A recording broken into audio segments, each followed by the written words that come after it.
Okay, welcome to the panel, Insuring the First and Last Mile. Today we will speak about insuring micro, small, and medium enterprises in climate-vulnerable markets.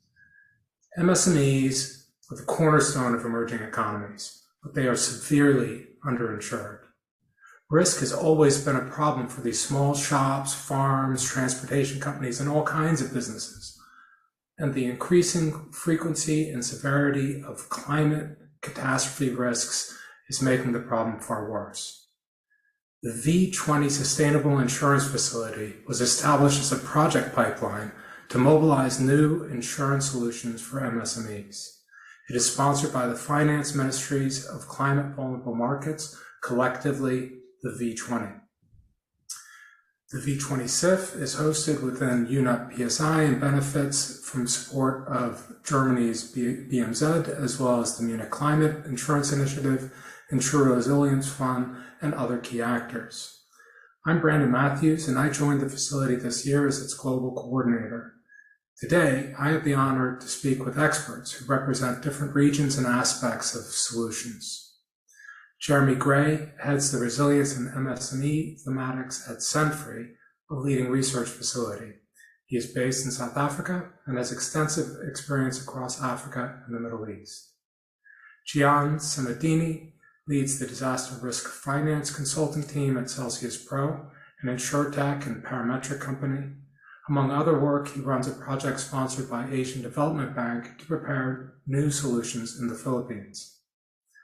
Alejandro Diaz is the Director of Sustainability at Seguros Bolívar, a private insurer in Colombia, where she is in charge of leading sustainable business strategy, including climate change solutions. She previously served as Director of the Microinsurance Network and developed index solutions with Micro in the region.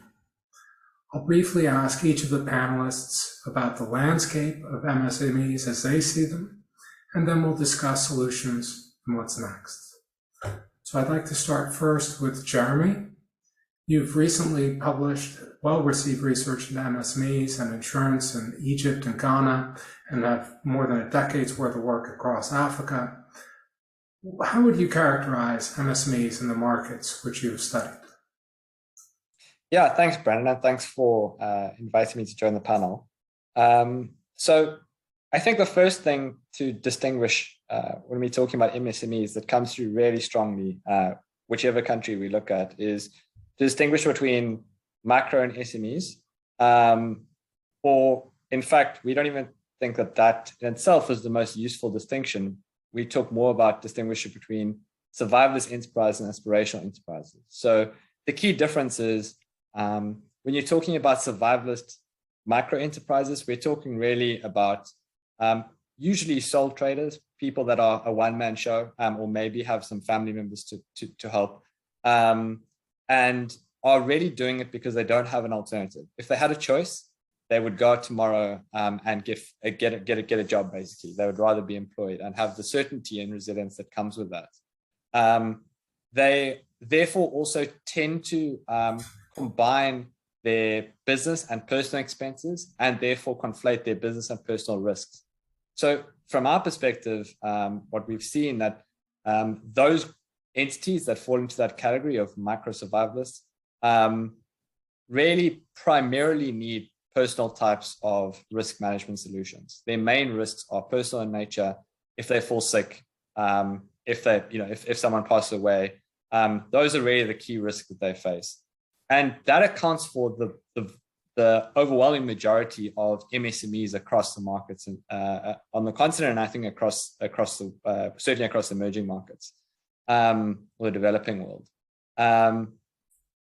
The other category I think is really interesting though, because when you look at the aspirational enterprises, we can talk about SMEs, but we prefer aspirational because the strict definition of micro is typically in terms of number of employees.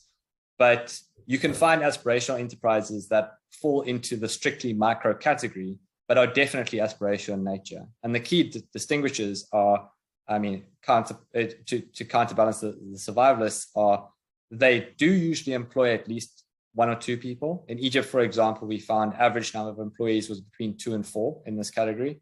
They they do see their business as an avenue for growth. It's something that is, not simply because they don't have an alternative, and they are therefore more likely to be the enterprises with growth opportunities in the economy, and therefore most likely to create further employment. And most critically, from an insurance perspective, they do then differentiate between their personal and business from a expenses perspective, and then from a risks perspective. So they still do have personal risks, are still really important, of course, but they do then also have distinct set of risks that are related to the specifics of their business, and that they may require additionality or different types of policies to cover those business risks. When we look across the continent, I think one of the things that stands out for me is that aspirational SMEs, which is where we see the particular focus market for enterprise insurance, that is, as I say, fundamentally different to or substantively different to personal insurance, is that they're often a lot larger than we may think. So a lot of us have worked or do work a lot in the inclusive insurance space. As an example, again, from Egypt, we found that the average monthly turnover for the retailer category that we looked at was around $1,300 to $1,500 a month. So that is substantively more than we would think about in terms of, traditional micro insurance policies. So there is an ability and a willingness to pay for solutions that they see meet their needs.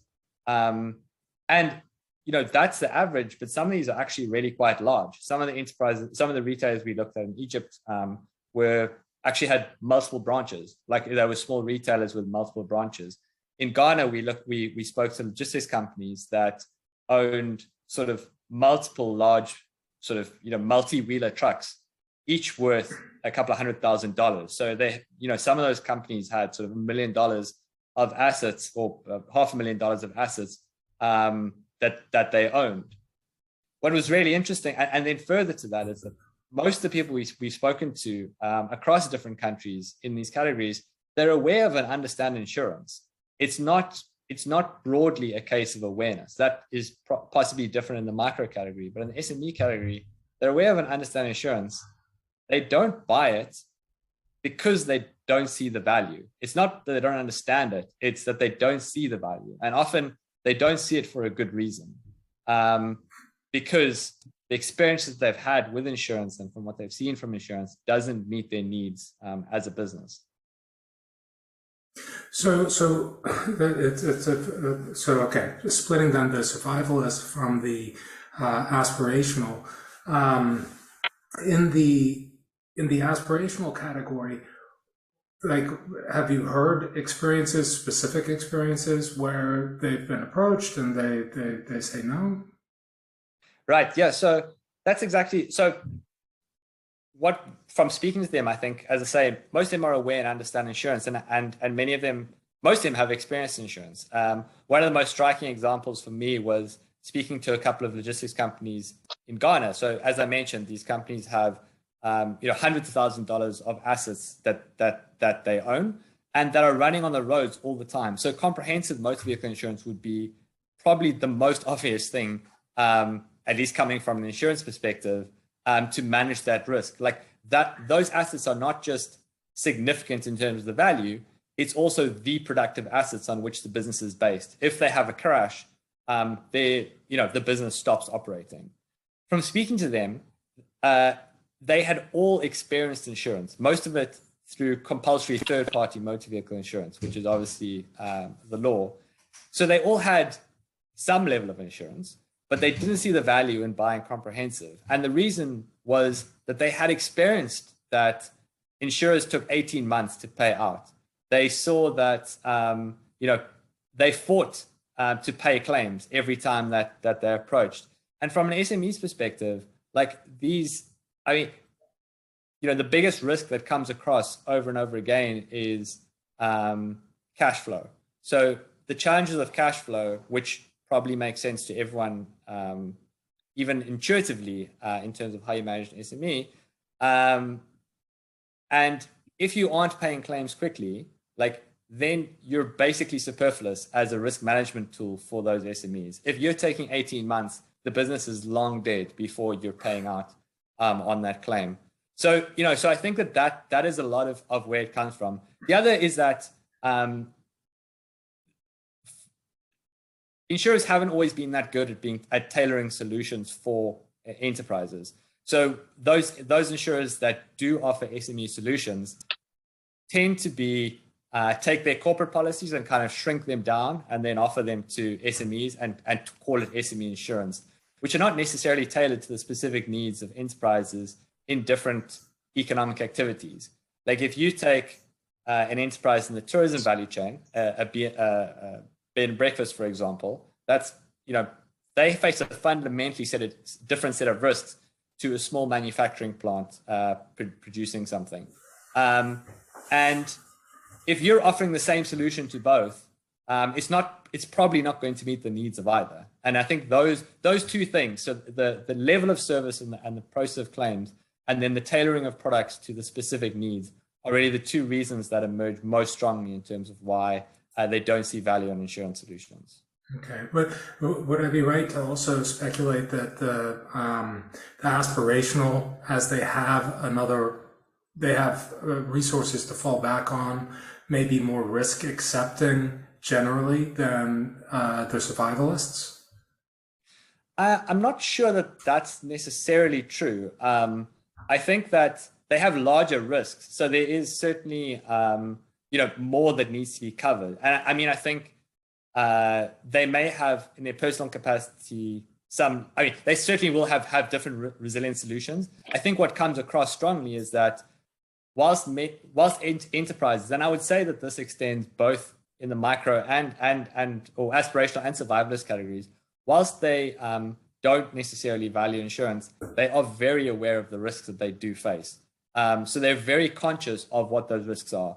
I keep coming back to some example, which I should think of some others, but the logistics space, for example, they talk about that they don't accept insurance, but when we spoke to them in depth and got to grips with how they manage their business and asked them about their risks, they were straight on the fact that the biggest risk to their business is the driver. And they do everything that they can within their powers to try and manage the risk of the driver, because the driver can fall asleep, can get drunk, or can turn up drunk, can just be a poor driver. So they do things like they at least visually test the driver before they get in the truck. They have GPS tracking of the truck so they can at least track the journey and make sure it's on time. They do things like do advanced driver training for those drivers, as much as they can within the constraints that they have. And I think that, probably getting ahead in the discussion, but I think that is also where insurers can start to think about offering value by offering those value-added solutions themselves, because those are the things that some of these enterprises are already looking at and already looking to develop. Another good example, in Egypt, we looked at retailers, and one of the biggest risks that emerged was theft, shoplifting, and there actually a significant portion of the aspirational enterprises we spoke to had already had anti-theft solutions installed, so security cameras and fairly affordable ones, right? Because these are not large enterprises, but things that fit within their context that enable them to manage those risks. So they are aware of the risks and they are taking steps to manage them. They just don't see insurance as a viable option. Cool. Yeah. So employing risk management techniques, but not employing risk transfer. Yeah. Exactly. Yeah. And when you spoke about employees, that reminded me, Gian, actually, of something finding that I think you saw that may have surprised you. It surprised me, at least, in the Philippines. That it was the risk of employees not being able to show up for work more than maybe some of the inventory concerns that we may have thought were the number one. Would you speak about what you're finding now in the Philippines with the work that you're doing with ACLIF and ADB? Yeah. So thanks for inviting me, Brandon. By the way, appreciate it a lot. So essentially, the project that we're looking at, we're looking at the demand and supply side of the market. We conducted both stakeholder interviews and surveys and focus group discussions with the MSMEs themselves, really focused on climate risks and natural disasters in the end of the day, right? And I think, the interest that Eclipse had to focus on this segment was really just that it allows to target a very vulnerable group that is more urban focused compared to just going for the smallholder farmers, which is traditionally where our index or parametric insurance solutions would have come into play. Yeah. Okay, and so with these, these are established businesses. It runs the gamut, of course, from smallholders in rural areas to perhaps more established, these more aspirational, as Jeremy was calling them. Do you see products? Have you seen that any of the myriad risks that insurance can cover are actually penetrating into this population, into this segment? I think the Philippines is a really interesting market in the sense that the microinsurance segment has been very successful. I think they sold over 50 million policies in 2021. I think that's quite unique. But the distribution channels that they've set up are, they've worked really well when it comes to accident, health, and life insurance, right? So it's not really targeting your climate risks and natural disasters. And I think, the important lesson that we're seeing here is that we need to learn from these, the successes that these products have had with MSMEs. They are really interested in addressing, accident insurance for their owners and their employees. And the question is, how can we get the natural disaster coverages into that discussion for them? Because as Jeremy said, just downscaling your commercial property insurance products hasn't really worked for them. There hasn't been a lot of traction in the market there in the Philippines either, despite MSMEs being very acutely aware of their disaster risks to a level which maybe we don't see in other markets. And so what are the avenues that are actually working to reach? It's good, of course, that life and health have worked that would touch on the needs of both the survivalists and aspirational, just to use the language, the framing that Jeremy set out. How are those policies actually getting to market, and are those good methods to get to market, or do you see others? Well, I think, the Philippines has done a good job in really, well, I don't know if it's a good choice, but they've definitely split regular and microinsurance product distribution channels very clearly. So your traditional insurance is sold through agents, bank assurance, etc. Whereas microinsurance really is sold via the mutual benefit associations, the cooperatives, the MFIs, etc. And that avenue has worked really well in this market. They've really been able to distribute those cost-efficient policies on scale through these types of aggregators. And then a relatively unique aspect of the Philippine market is the use of pawn shops. They technically work as rural banks or rural MFIs to some extent, right? But they've really been successful in selling microinsurance products, across the country because they're almost monopolies. I think there's 2 or 3 big ones. So, if you can get them on board and their insurance agents on board, they've actually been really successful in selling insurance products.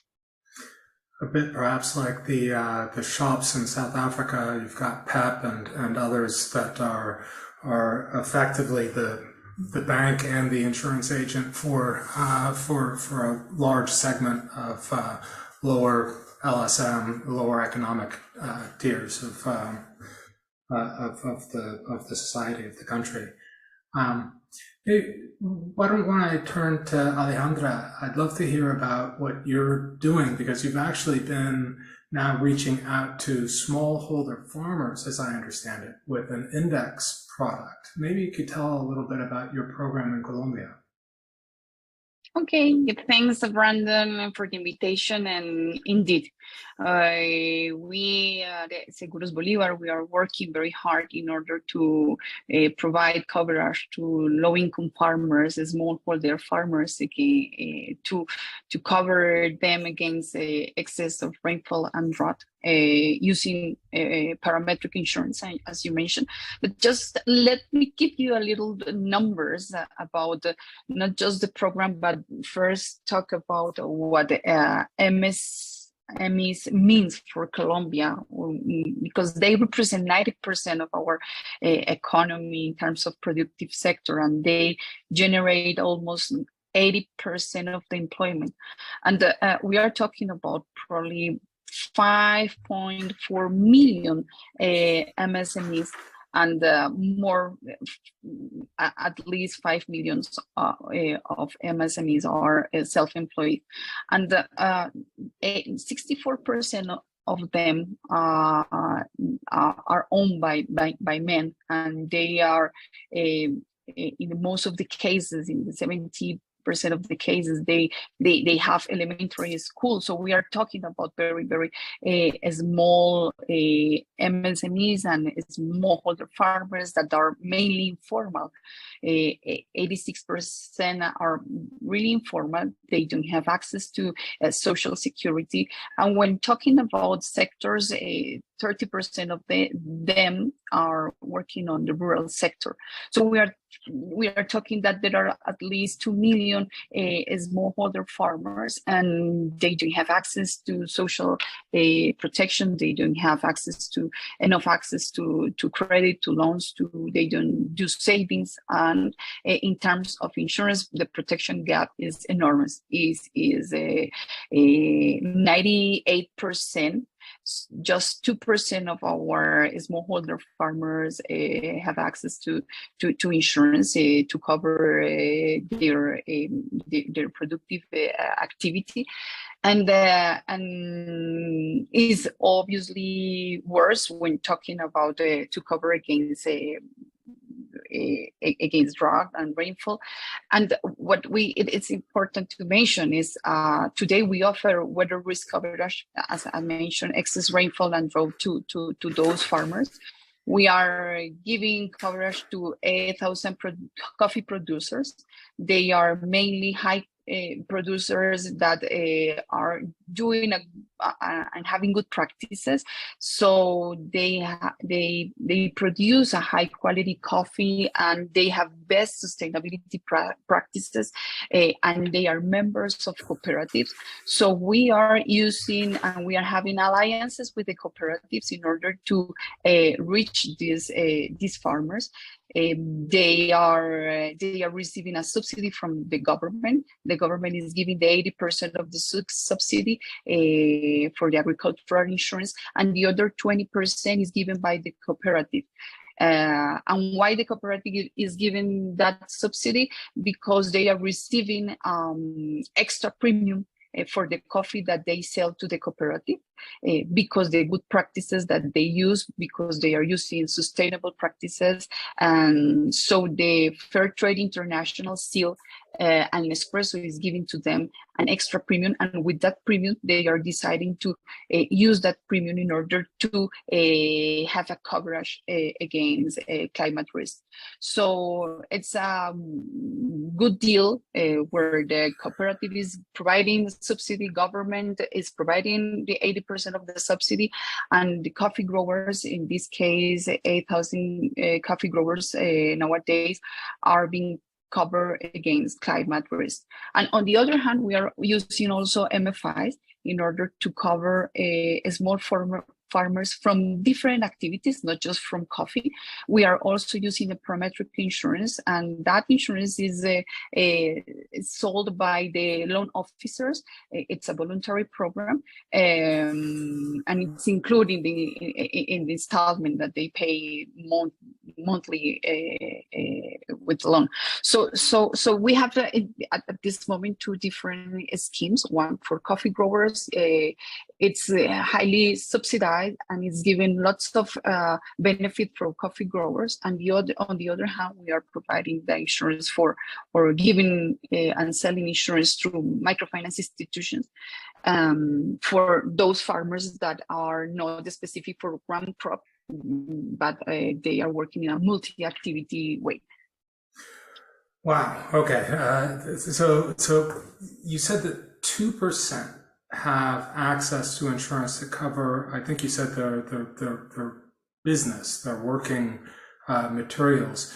Is that also reflected in personal insurance and cover life and health for coverage for the primary principal business owner and whatnot? Or is it a bit more like we were hearing from Jeremy from Gian that those are more often covered and the business is not?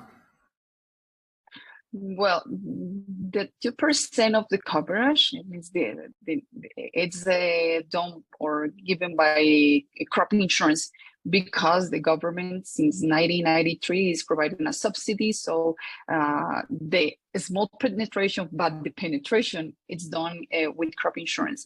When we are talking about life insurance, personal accident, there is no coverage for low income or smallholder farmers. They are receiving for sure a kind of coverage when they access to a loan, for example, and they are having a kind of a life coverage when they are accessing to a credit. But when I mentioned the 2%, I'm talking about the crop insurance. Right. And it's mainly due because of the government pushing and increasing the subsidy for farmers in order to cover them against climate risk. And we are facing for sure lots of challenges in order to increase that penetration. As Gian and Jeremy said, the confidence and the expectation of the farmers are very high. So that's what we are very happy to say, that when using parametric insurance and co-creating parametric insurance with our farmers are giving to them a more valuable product.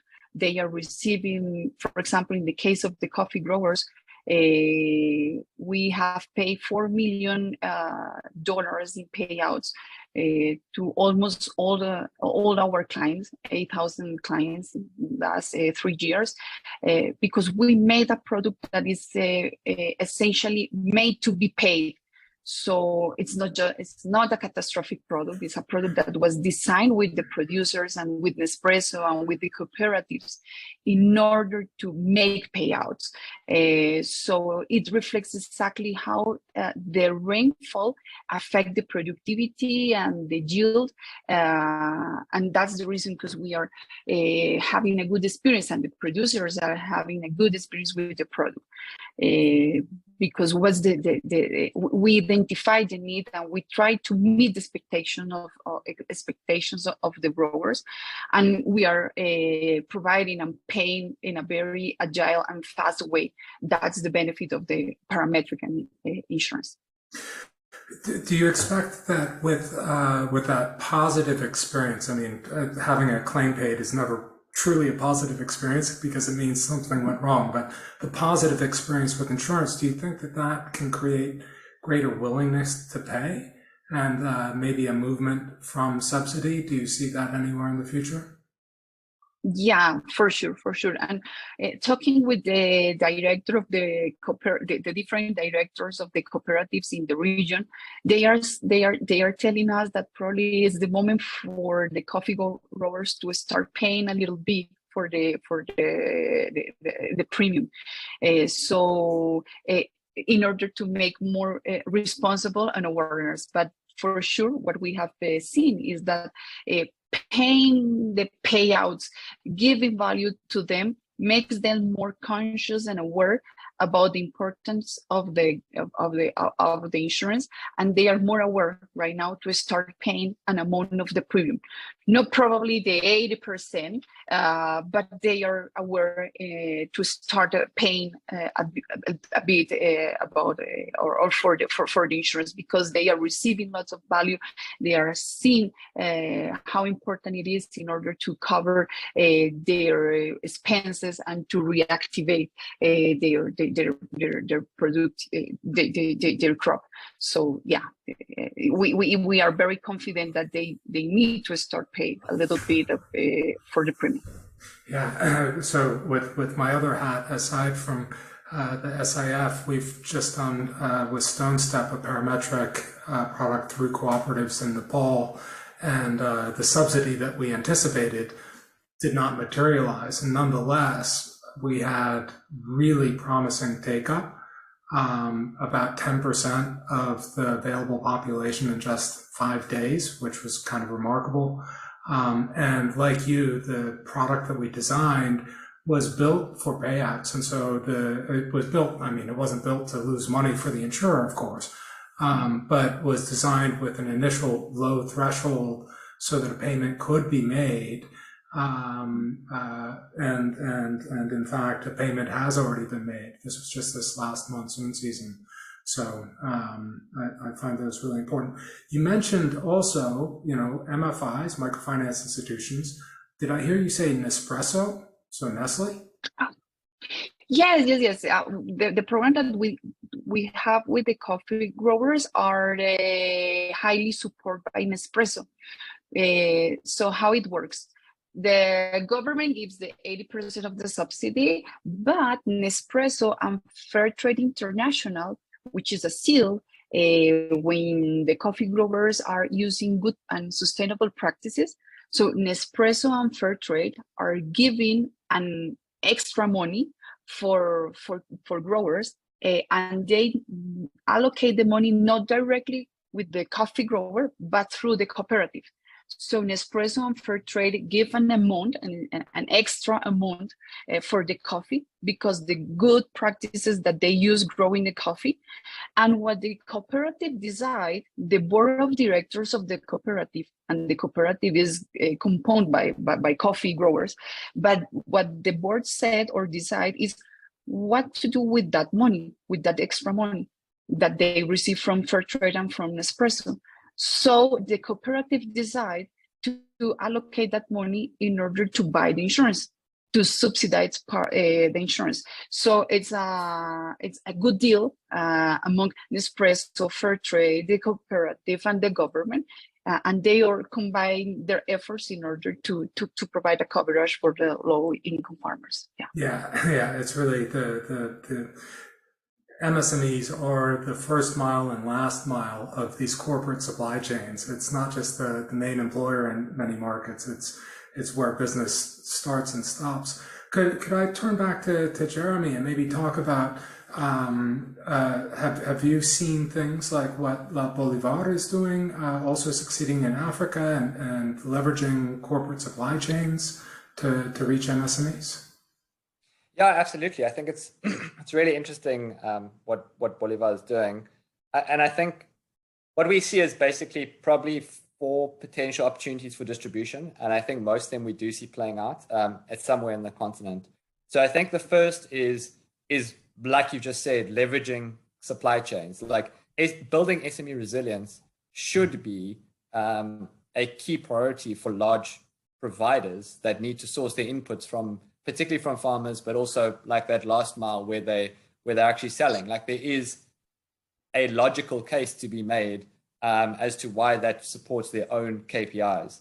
I think that's in some cases actually seems to have been the most challenging to get off the ground. There aren't that many successful examples in Africa, but I think there are 2 interesting ones that we came across recently. So the one is the milk collection centers in Egypt. So one of the things that's quite interesting, and I think also linked to the topic that we're talking about, is the dairy farmers in Egypt are heavily affected by climate change. The increased heat means that cows are more at risk of dying, but even if they don't die, there's reduced risk production, which means that there is increasing demand or like reduced supply, and therefore a gap in demand for milk in the country. And so, at least in principle, milk collection centers who are the ones buying the milk from the farmers may well be incentivized to provide like proactive veterinary support, or what we explored, for example, was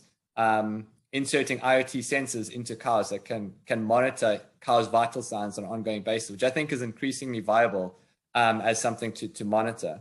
That I think was more principle.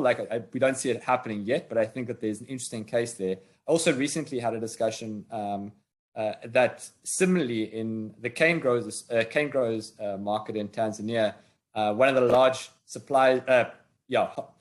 buyers there it also has a major gap in terms of they need more cane than they're getting from the farmers, and so are actively exploring the opportunities for a range of financial services to better improve and support the productivity of the cane growers in that country. So I think that's really exciting. So that's the first, is from the supply side. The second is from the demand side, where I think, Alejandro, you spoke about the cooperatives. So I think there, it's interesting that Nespresso is working with the cooperatives in Colombia, but we see, for example, in Kenya, in the Kenyan Tea Development Agency, is a cooperative of 600,000 smallholder tea farmers in Kenya. And because they're so powerful, they account for, I think it's 80% of total tea production in Kenya. And Kenya is obviously quite big as a production.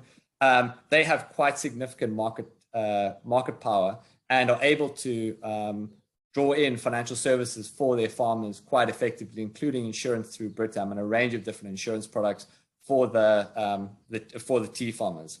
The third then is digital platforms, which is obviously emerging. We know the digital economy is growing. Generally still relatively small, but I think definitely growing in potential. We work closely with iBuild in Kenya to develop insurance solutions for a range of actors in the construction value chain. So iBuild is a platform online marketplace that draws together providers of construction services. And I think insurance can play a really interesting role there, both directly mitigating the risks, but also for the platform itself. It plays a role in supporting their value to members, because there is a gap in trust between different actors on an online marketplace that there isn't in a physical marketplace. And so insurance can help to begin to bridge some of that trust gap. And then the fourth, I think, is through FSPs or MFIs. So, which is obviously the other main focus for you guys, Alejandro. And because SMEs are going to credit providers for loans, there is obviously an opportunity to bundle in insurance solutions. I think the incentive structure sometimes gets a bit tricky. Credit life is a contentious topic, but certainly that as a distribution channel is the other one. And it's obviously, there are examples across the continent. Yeah. I mean, I often say insurance is like salt. It's better with something else. And we see people are employed, most people listening to us probably today, their employer provides them benefits, and that's an attractive part of the job. Now, for a smallholder farmer or for a small shop, it can be a very attractive part of the entire package of whoever is buying or selling from them. I totally agree. Gian, do you see anything like that also in your research? Well, I mean, I think it's interesting that we might have to differentiate between the agro enterprises and the smallholder farmers and the urban MSMEs, right? Those tend to have, I mean, if we're talking about climate risks and natural disasters, tend to have very different profiles and very different value chains that they need to work with. Talking about the smallholder farmers, I mean, I'm quite a big fan of the bundling with inputs and such things, and of course the ones with loans, MFIs, etc. That's of course a route that's been established and works quite well. I think we've certainly also seen that in the Philippines for other MSMEs as well, using that MFI route to gain access to them. But I think maybe it's something unique to the Philippines, but the cooperatives, the industry or region-specific cooperatives really have that level of trust with the MSMEs that the insurers and others don't have. So to utilize that trust structure and work with the cooperatives as aggregators, that really seems to be the route to take, so to speak. Yeah, so not only operational efficiency, because the infrastructure is in place, the payment channels are in place, but the trust halo, you're saying, is a critical element. I think that plays a really big role, yeah, because I think in the value chain of financial services that an MSME would require, insurance comes towards the latter end, right? So either you try and build on trust that they have from other financial services providers or payment providers, or you use an industry group that they trust or work with anyway to access loans or for advice on how to manage their company. and build on that to kind of provide a, relatively uncertain financial product, right? It's please pay me something now and maybe you'll get something in the future. That's not a transaction that, let's say, most MSMEs would make in a blink of an eye, I think. Yeah, so it's a product that lacks this tangibility, which makes it tricky. So bundling it with something more tangible, a bit what Jeremy was saying about coupling it with some of the risk mitigation, putting it in the burglar alarms or whatever else you might do. The various sensors makes a lot of sense.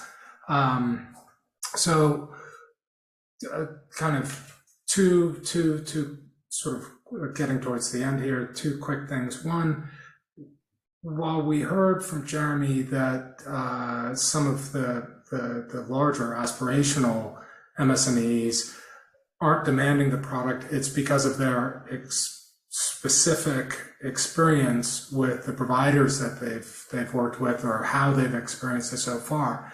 But generally, I mean, what do each of you think about demand? I'll start with Alejandra. You've insured 8,000 smallholder farmers. Do they want the product? If they do they want it? I mean, do you find this is something that you really have to visit with somebody 15 times to convince them, or is it are these products or risk services something that are in demand? Yeah, they are highly demand when the producer is seeing the value for sure. And that's the reason, because it's important to co-create with them the index insurance. I talk about a good experience of coffee, but let me just talk a little bit about our experience with one of the largest microfinance institutions that we have working with in order to provide a parametric insurance. And one of the big lessons that we have learned after 6 months and after 3,000 farmers covered with the parametric insurance is that when we deal with and we face a trade-off among or between the amount of the premium, because the microfinance institution is expecting or was expecting a really, really low premium, high insured value, and a high commission. So it's really difficult to make these things happen. That equation is very difficult. So what we made with them is a more catastrophic product that is not paying lots of payouts, different than what is happening with the coffee growers. So what we are seeing right now is that the expectations are not met. We are not giving enough value to the producers. So we decide to start reshaping and redesign the product. Because when you give a very, very small premium product with and you at the same time need to pay commissions, and the expectations are very high. So we decided to design a very catastrophic product that it's not providing enough value.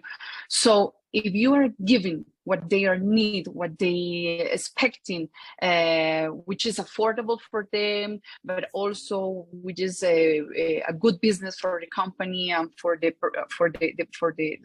channel. So it's a product that is demand and is required or is needed, and is given a good value for farmers. Yeah. It makes sense to me. Good product, easier to sell, for sure. But I absolutely hear you. There's the commercial reality of it has to be good for everybody, in fact, the distributor, the insurer, and the end consumer. I have one last quick question around each of you work incredibly hard and dedicate your careers really to these extremely challenging problems. Let me go around, Gian, Jeremy, and Alejandra. Why do you do it, and what gives you hope? Gian. Well, I'm a big believer in parametric insurance because I work for an insurtech that focuses exclusively on that. So I'm really interested in seeing if this alternative type of insurance product might, be able to address some of those needs that, Jeremy said, early on. Well, traditional products don't suit the needs of MSMEs. I'm hoping that other type of automated insurance might work for them, where it's addressing a very specific need with a very innovative solution that just kind of really addresses that claims process. So that's what gives me hope. I don't think we've quite gotten there yet, but we're working towards it. Gotta work towards it. Jeremy. I think it's really interesting. I think it seems this question for me is, to me, there's a clear need, but there's not a demand, and there's no one providing effective supply. So, and I think that, so there's a real opportunity here, both from the perspective of development outcomes. We know how important SMEs are and the resilience of SMEs, but also an opportunity, I really think a true business opportunity for the insurance or insurance providers that can really crack this opportunity, because it's a major market that has a willingness and an ability to pay for products that is above the level of traditional inclusive insurance. What gives me hope, I think, is fairly aligned, I think, to what Gian said, is I think the emerging opportunities from technology and how you can bundle tangible risk management solutions with insurance, I think, has the ability for those providers who are able to take the risk and then facilitate it effectively to really transform the way in which insurance and more broadly resilience solutions can be offered to SMEs in a way that offers them value and perceived value that they actually, that they do want to buy it.